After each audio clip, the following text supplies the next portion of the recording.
สวัสดีค่ะสวัสดีค่ะอันยาเซโย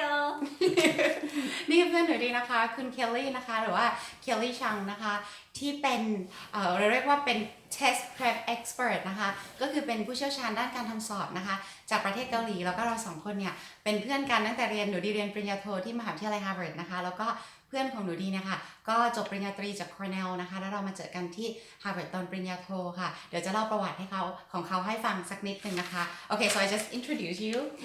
and I say we met at Harvard for our graduate but you went to for your undergrad at Cornell but I'm gonna say what schools you went and no she got accepted คุณแม่หนูดีนั่งอยู่ตรงนี้ด้วยนะคะ You say my mom's around so my mom คุณแม่จะมีคอมเมนต์เล็กน้อยนะคะ so today we're วันนี้นะคะเราจะพูดถึงการเตรียมสอบนะคะว่าทำยังไงเพื่อนดีถึงได้คะแนนสูงมากเดี๋ยวเราจะบอกก่อนว่าคะแนนเขาสูงยังไงนะคะช่วงปริญญาตรีหรือว่า undergrad เนี่ยค่ะคุณเคลลี่นะคะก็สอบเข้านะคะ SAT ได้ 98 percentile นะคะคะแนนสูงมากเลยนะคะลงหนังสือพิมพ์กันเลยทีเดียวนะคะตอนอยู่ที่ประเทศเกาหลีนะคะแล้วก็สามารถได้ตอบรับเข้าเรียนที่ Cornell นะคะ Berkeley แล้วก็ UPenn แล้วก็ได้ทุนการศึกษาสำหรับทุกที่ที่สมัครด้วยนะคะเขาเลือกไป Cornell สำหรับ you're following so sorry it's almost done so I'm at your undergrad and then now I can almost understand yes yeah a lot of English in there แล้วก็ปริญญาโทนะคะหรือ graduate school นะคะเพื่อนหนูดีสมัครไปมหาวิทยาลัย Harvard นะคะได้ตอบรับมหาวิทยาลัย Harvard นะคะโคลัมเบียแล้วก็เยลนะคะซึ่งอยู่ในกลุ่ม Ivy League นะคะในสหรัฐอเมริกาด้วยคะแนน GRE นะคะ 1,570 นะคะจาก 1,600 ซึ่งคะแนนของเขาเนี่ยเป็นคะแนนที่สูงที่สุดของปีนั้นที่คนเกาหลีสอบได้และอยู่ที่ 99 percentile นะคะได้ลงหนังสือพิมพ์อีกแล้วนะคะเพราะคะแนนสูงมากเช่นกันเพราะฉะนั้นนะคะวันนี้เราจะมาถามเขาว่าเขาทำข้อสอบยังไงทำไมเขาได้คะแนนสูงแบบนั้นนะคะ Okay so I just introduce you and I'm gonna ask you a few questions for Thai audience and see how they can copy your achievement and then see so they can advance in their school and their career so the first question that I would like to ask you is that why do Koreans always get super high scores on tests คนเกาหลีทำยังไงถึงได้คะแนนสอบสูงมากเลยครับI guess it's because Koreans have to take a lot of tests first of all. In the beginning, even in order to get to a elementary school, a lot of the students end up. It's okay มีการตั้งเวลาไว้นะคะ It's okay. ก็let me translate บอกเพราะคนเกาหลีเนี่ยต้องทำสอบเยอะมากเลยนะคะในการที่จะเข้าโรงเรียนต่างๆเพราะฉะนั้นข้อสอบเนี่ยเป็นชีวิตประจำวันของเขาค่ะ Okay So why are Koreans good? And yes and why do you get high scores so you said you have to take tests all the time yes we have to take a lot of tests in order to get into an elementary school even some kindergarten kids have to take certain tests like IQ tests and also in order to get to junior high school I mean we are always ranking students and we are making them take these tests so it becomes sort of part of your life I think that is sort of cultural as well ค่ะเขาก็บอกว่านะคะในเกาหลีเนี่ยคล้ายๆกับในประเทศไทยคือเด็กเนี่ยก็ต้องสอบเข้านะคะถ้าเข้าอนุบาลหรือประถมบางทีก็ต้องสอบ IQ นะคะข้อสอบวัด IQ นะคะพอขึ้นถึงมัธยมก็ต้องสอบเหมือนกันในการจะเข้าโรงเรียนต่างๆเพราะฉะนั้นเนี่ยการสอบก็คือเป็นเสมือนหนึ่งชีวิตประจำวันของคนเกาหลีมาตั้งแต่เด็กเลยนะคะ yes and but you guys get really high score like for Thai people we take a lot of tests too but sometimes we feel so inconfident that we're not good enough for any exam that we're gonna take but some people call Korean people the exam machine is it true and how do you get that way so yes I guess what do you mean exam machine do you mean like you guys are like you take tests and you really like do well on tests and some Thai people when I look at Koreans I'm like I struggle a lot to get good scores but how do you do it so well and you get higher scores than me and looking like it's not too hard for you let me translate first ก็ถามเพราะว่าคนจะชอบเรียกคนเกาหลีว่าเป็นเครื่องแบบอุปกรณ์ทำข้อสอบหรือเครื่องมือทำสอบเนี่ยนะคะเป็นหุ่นยนต์ทำข้อสอบว่างั้นแหละเขาทำมันได้ยังไงคะ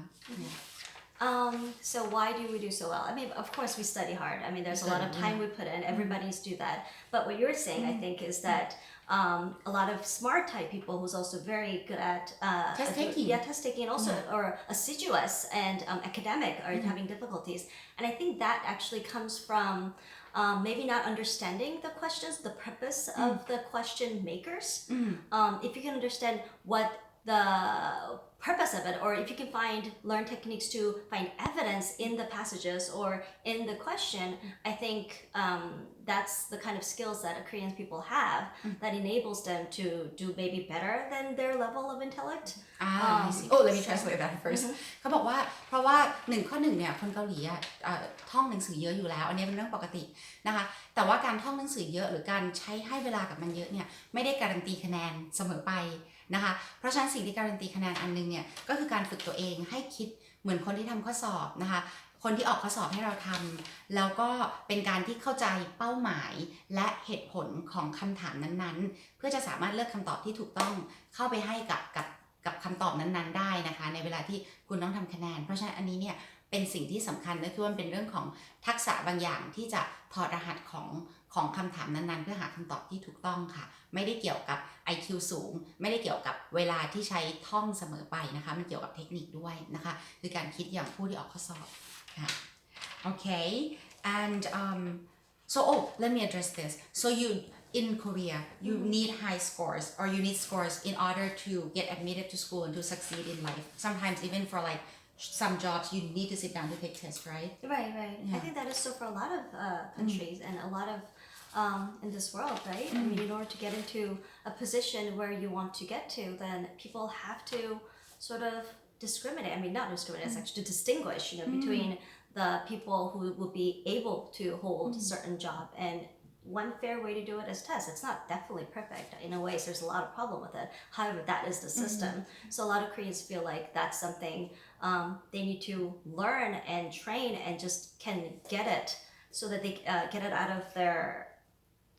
I don't want to say system, but it's something that to handle and finish so that you can follow the dream and get to the place where you want to get to. ค่ะคุณ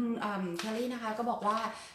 น่าจะเหมือนหลายๆประเทศในโลกก็คือว่าในการเข้าโรงเรียนในฝันหรือโรงเรียนดีๆเนี่ยเราก็ต้องการตัวเลขที่จะไปโชว์เขาว่าเราแตกต่างและโดดเด่นจากคนอื่นเหมือนกับงานบางอย่างเราก็ต้องการตัวเลขบางอย่างที่จะโชว์ว่าเรารู้อะไรเราเตรียมตัวมายังไงนะคะอันนี้สำคัญมากคนเกาหลีหลายๆคนรู้สึกว่าบางครั้งเนี่ยการที่เขาพยายามจะเรียนรู้เทคนิควิธีในการทำสอบนะคะแล้วให้ได้คะแนนนั้นมาเพื่อเขาจะได้เข้าไปอยู่หรือไปทำงานนะคะในที่มันเป็นความฝันของเขาแล้วก็จะได้นำพาเขาไปสู่ความฝันอื่นๆในชีวิตเนี่ยอันนี้เป็นสิ่งสำคัญที่เขาต้องทำให้สำเร็จเป็นเบื้องต้นก่อนนะคะสำหรับชีวิตของคนที่เป็นวิธีการคิดแบบคนเกาหลีนะคะทีนี้เนี่ยคุณฮิยุนเนี่ยค่ะได้คะแนน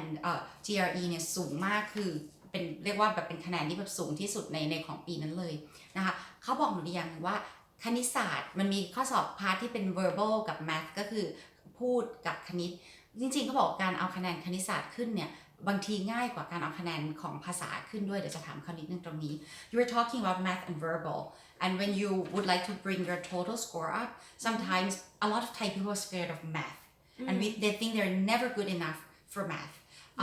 a lot of them especially for girls like sometimes I grow up thinking like that too but you were talking that if you want to jack your score up sometimes focusing on the math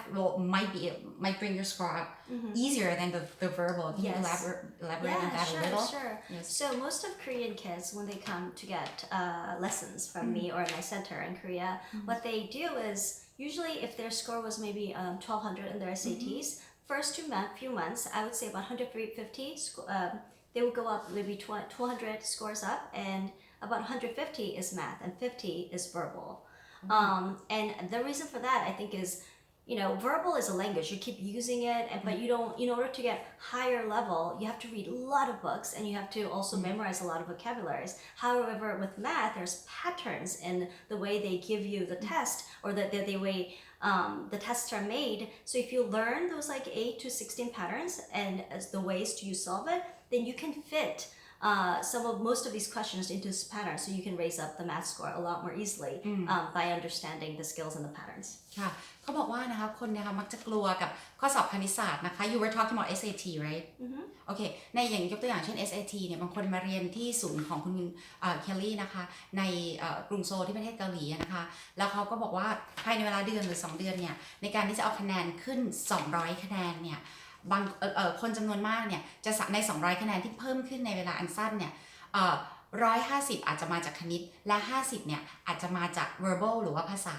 นะคะทีนี้ทำไมมันเป็นอย่างนั้นทำไมภาษาที่เราใช้ทุกวันเนี่ยซึ่งมันดูเหมือนง่ายกว่าคณิตศาสตร์เนี่ย ทำไมเวลาที่ดึงคะแนนมันดึงขึ้นได้แค่50แต่คณิตเนี่ยดึงได้ถึง150นะคะ3เท่ากันเลยทีเดียวทำไมนั่นที่หลายๆคนไม่ใช่คนเก่งคณิตเหตุผลเป็นแบบนี้ค่ะในการที่คุณจะได้คะแนนสอบ verbal ที่สูงมากเนี่ยคุณจะต้องอ่านหนังสือเยอะมากเลยแล้วก็จำข้อมูลในหัวเยอะมากถึงจะดึงคะแนนขึ้นมาได้เยอะแต่คณิตศาสตร์ต่างกัน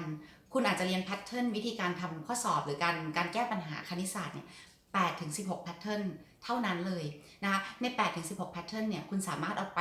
ใช้ประยุกต์ใช้กับข้อสอบได้จำนวนมากหลายข้อเพราะฉะนั้นนะคะการให้คนที่เริ่มต้นแบบโอเคต้องการเพิ่มอีก200คะแนนเนี่ยดึงตรงนั้นขึ้นมาเนี่ยจากคณิตศาสตร์เนี่ยจะได้ไวกว่ามากเลยเพราะว่าเป็นการจำแพทเทิร์นแค่8 ถึง 16 แพทเทิร์นเท่านั้นเองนะคะโอเคค่ะทีนี้เนี่ยand the last question we're at the last question already so I would like for you in this video to give us 3 tips on how to prep for exam because you do test prep 3 tips for test prepping Okay. translate first Oh yes. ขอเขานะคะ3 tips นะคะในการเตรียมตัวสอบที่ได้ผลค่ะโอเค first tip Alright, so first tip, before you go to a test examination center, I would say when you're studying for it, first of all, take the perspective of a test maker. Be proactive reading your passages. Don't read your passages or don't solve problems thinking, oh, can I do this or not do this? Think about why this person who made this test has created this kind of question and how they would put in the wrong choices. And by eliminating those wrong choices, thinking from their perspective, I think it's going to help you a little bit. This is, of course, additional to studying hard, right? And then... the first one. Let me translate the that first was one my first. first one. โอเค Okay. ค่ะข้อแรกนะคะก็คือว่าเขาบอกว่าทุกครั้งที่เดินเข้าห้องสอบนะคะให้เลิกคิดว่าเราเป็นคนที่ไปทำสอบเลิกคิดว่าตัวเองเป็นนักเรียนเลิกคิดว่าโหแบบเดี๋ยวเราจะได้คะแนนไม่ดีหรืออะไรเปลี่ยนที่นั่งของตัวเองเปลี่ยนที่ยืนในสมองของตัวเองแล้วก็คิดในฐานะคนออกข้อสอบคิดเลยว่าถ้าฉันเป็นคนออกข้อสอบทำไมถึงมีข้อสอบข้อนี้ขึ้นมาในโลกฉันต้องการที่จะได้ข้อมูลอะไรจากคนคนนี้ฉันต้องการจะเห็นอะไรและถ้าฉันออกข้อสอบอันนี้เนี่ยฉันจะวางหมากยังไงให้เอาตัวเพราะสมมติว่ามี4คำตอบใช่ไหมคะไอ้3ตัวที่เข้ามาซึ่งเป็นตัวผิดเนี่ยฉันจะวางหมากไงให้เขาเข้าใจผิดแล้วตัวที่ถูกเนี่ยมันควรจะเป็นยังไงซึ่งจริงๆแล้วเนี่ยไกด์ของการหาตัวถูกมันอยู่ในคำถามเลยนะคะซึ่งมันจะมีวิธีซึ่งในมันคงจะเกินขอบเขตของคลิปวิดีโออันนี้นะคะแต่ข้อดีคือเดี๋ยวคุณฮียุนจะไปเมืองไทยเดือนมิถุนายนเดี๋ยวดีจะนัดให้นะคะว่าจะเผื่อใครอยากถามอะไรแต่ข้อสำคัญที่สุดข้อที่1คือให้คิดเหมือนคนออกข้อสอบให้ได้ค่ะโอเค and the second one Okay, the second one, before the test. A lot of students make mistake of trying to cram everything before the test, going over all your questions and reviews. the last night before the test right Last night before. No, you can never do that. You should never do that. The night before, try to, of course, get good night of sleep. And also the reason why you don't want to do that is because you don't want disorganized information. Like your brain needs sleep to be able to organize what you learn. So just one day before, it's not going to do it. So don't worry about it. Just relax and based on what you've learned earlier, just get a lot of sleep and then wake up early and go take the test in good condition. ค่ะเขาบอกว่าสำคัญที่สุดนะคะนักเรียนมักจะทำพลาดเยอะมากเลยก็คือว่าเขาเนี่ยก็จะท่องหนังสือคืนก่อนสอบแบบที่เรียกว่าเป็น cramming กันนะคะก็คือคืนก่อนสอบอดท่องใหญ่อดหลับอดนอนแล้ววันที่ไปสอบก็คือแบบข้อมูลมันตีกันไปหมดเลยในหัวห้ามทำอย่างนั้นเด็ดขาดเตรียมตัวให้ดีก่อนสอบมายาวนานคืนก่อนสอบเข้านอนแต่หัวค่ำพักผ่อนให้เพียงพอนะคะทำใจให้สบายเพื่อข้อมูลมันจัดระเบียบตัวเองให้ดีในสมองนะคะแล้วก็ตื่นมาอย่างสดชื่นไปสอบด้วยความสดชื่นนะคะห้ามท่องหนังสือคืนก่อนสอบย้ำเลยนะคะตรงนี้สำคัญมากเช่นกันโอเค and the last tip Last one's simple. When you go on the day of the test, don't eat too much breakfast. I've seen a lot of students make a mistake of eating a full breakfast and they end up getting stomach problems sometimes. Digestion, when you're really nervous, your digestion doesn't work. So try to keep your meals simple in the morning. I would suggest some fruit maybe and just maybe a little bit of bread or a little carb, right? Light carb. And one tip, don't eat lettuce. It's supposed to make you sleepy. So unless you want to sleep through the test, don't eat lettuce. ค่ะก็อันนี้นะคะเขาก็บอกว่าหลังจากตื่นขึ้นมาอย่างสดชื่นแล้วเนี่ยอาหารเช้าวันที่เตรียมไปสอบก็สำคัญมากเช่นกันคนทำสอบหลายๆคนนะคะที่ไม่ได้ถูกเทรนมาอย่างมืออาชีพเนี่ยบางทีเขาก็จะแบบมื้อเช้าจะกินหนักมากคือกินเยอะมากเพราะคิดว่าต้องการพลังงานเยอะแต่เขาบอกจริงๆแล้วเนี่ยวันก่อนสอบเราจะเครียด นะคะแล้วก็วันที่สอบขอโทษค่ะวันที่สอบเลยเนี่ยเราจะเครียดง่ายมากเวลาที่เราเครียดนะคะเหมือนร่างกายมันจะหลั่งสารเคมีความเครียดออกมานะคะทำให้มันไปรบกวนระบบย่อยอาหารการย่อยอาหารก็จะไม่ดีเพราะฉะนั้นเช้าวันเตรียมไปสอบเนี่ยให้กินอะไรที่เบาและง่ายที่สุดเลยนะคะสำหรับเขาเนี่ยก็อาจจะทานแบบผลไม้นะคะที่ไม่ได้สอดท้องแล้วก็อาจจะทานขนมปังสักชิ้นหนึ่งนะคะมีคาร์บมีแป้งเข้าไปในระบบนิดนึงเพื่อเป็นพลังงานเท่านั้นเองเลยนะคะน้อยแล้วเขาบอกว่าผลไม้เนี่ยมันจะให้ความสดชื่นมันช่วยให้เรารู้สึกสดชื่นไปสอบนะคะที่สำคัญที่สุดไม่กินผักในตระกูลที่เขาเรียกว่า lettuce นะคะอาจจะเป็นกลุ่มกะหล่ำปลีกลุ่มผักกาดนะคะเพราะว่ามันจะทำให้ง่วงเพราะฉะนั้นนะคะก็ให้เลี่ยงตัวนั้นไปอาจจะกินแค่แบบเนี้ยขนมปังชิ้นหนึ่งผลไม้นะคะแล้วก็ดื่มน้ำเยอะๆแล้วก็ให้ระบบย่อยมันได้พักผ่อนเพื่อให้พลังงานมันขึ้นไปอยู่ที่สมองค่ะโอเคว้าว That's quick. Oh my god. So I would like to say thank you, and at the end, I would like to say we might have a fan meeting. You know, depending on if you are interested in this content. นะคะ so เพราะฉะนั้นนะคะคุณเคลลี่นะคะก็จะมาเมืองไทยนะคะช่วงปลายเดือนมิถุนายนแล้วก็เสร็จแล้วเนี่ยจะมีการถามตอบนะคะเพิ่มเติมถ้าใครสนใจนะคะมีคำถามอะไรเนี่ยสามารถทิ้งคอมเมนต์ไว้ได้นะคะในคอมเมนต์เซกชันข้างล่างเลยนะคะอาจจะเป็นคำถามที่ถามเกี่ยวกับ SAT นะคะ AP test SAT 1 and 2 AP test and TOEFL